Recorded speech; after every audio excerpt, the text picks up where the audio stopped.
Greetings, ladies, gentlemen, and AI entities. The first ever World Humanoid Robot Games kicked off last week in China.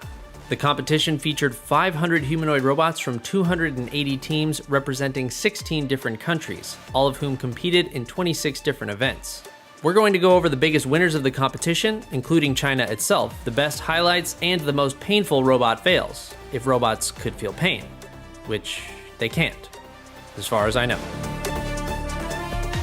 The big winner of the competition was China's own Unitree, which took home 11 medals, including 4 golds, all of which were in running events. In the 400 meter, 1500 meter, 100 meter hurdles, and the 4x100 relay, the Unitree H1, the company's tallest humanoid robot, took home the top spot, solidifying its place among the fastest humanoid robots in the world. You can see people running alongside these robots during the 4x100 relay finals, and they appear to be holding Unitree remote controls, which I've had the opportunity to test out myself a couple of times. Another Chinese company, X Humanoid, took home the second most medals with 10, including 2 golds.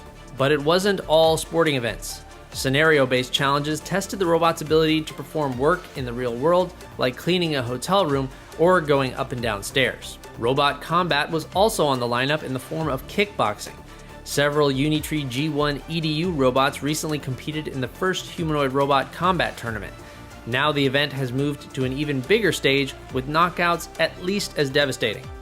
But one thing about these robots, when they get knocked down, they usually get back up again.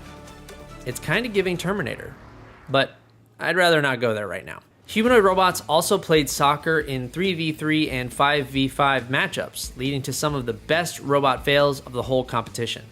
Like this robot that did not seem to want to take a timeout and let the other robots play. Put me in, coach! Because of how robots crowd around the ball during soccer, it led to some pretty great falls. With enough space, the robots could sometimes stand up on their own, but as you can see, not always the case. That's no laughing matter, because a fallen robot can prove dangerous for the other players. Look at how serious these guys are about a robot pileup that happened in the prelims.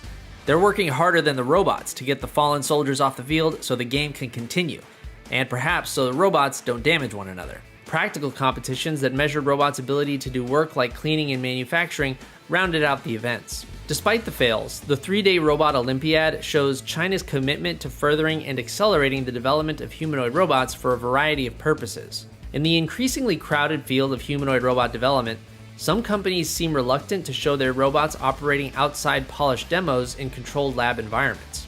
If the first humanoid robot games shows anything, it's that there is power, trust, and entertainment to be earned in the simple act of letting people see these things for themselves, to make up their own mind about how far along this technology is, where it could go, and what role it should play in our lives.